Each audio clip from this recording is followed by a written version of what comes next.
of him. Our investigative team has been going through the internet, going through various social media websites, and we now know that this is Ryan Wesley Routh. He is age 58. The images that you are seeing here are publicly available on social media websites, and these are posted, the ones that you saw with the Ukrainian flag behind him and with various soldiers, that he went to Kyiv, he went to Ukraine, went to the front lines, and he traveled there in 2022. He was raising money for the war effort. He personally traveled there. He was encouraging others to join among his friends, as well as just across social media, encouraging this fight for democracy, as he was writing on social media.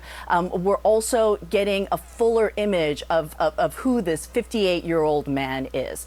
We know that he had been living in Hawaii as well as in North Carolina. In Hawaii, he was a self-employed, affordable housing builder. He started his own company in 2018 called Camp Box Honolulu, and it builds storage units for like those tiny houses that you see in a lot of urban areas. And those tiny houses, according to an article written about him in the local newspaper, was to help homeless people.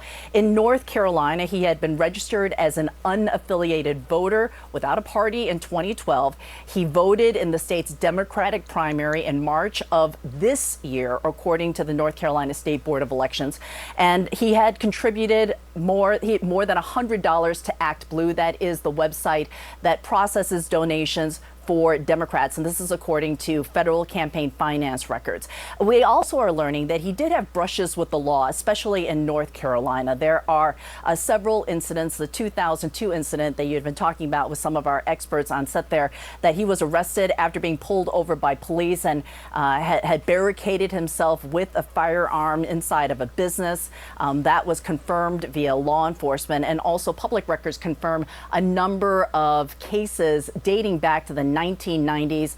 He has been repeatedly accused of not paying his taxes on time. Judges have ordered him to pay tens of thousands of dollars to plaintiffs and various civil suits. But you know, you see the man right there.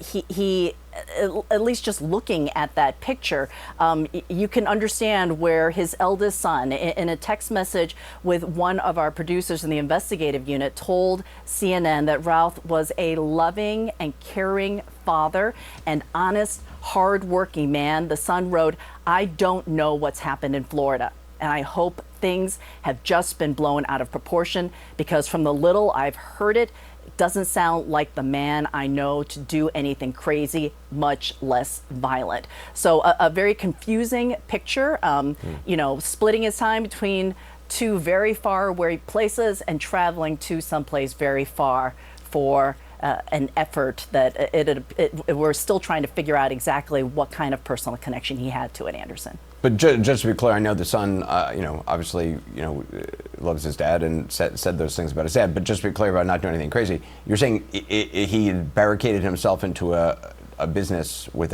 a weapon in a standoff with police long ago, and has many in 2002. And didn't pay taxes, and also didn't pay bills that he owed money to people for. Is that right? Indeed, indeed.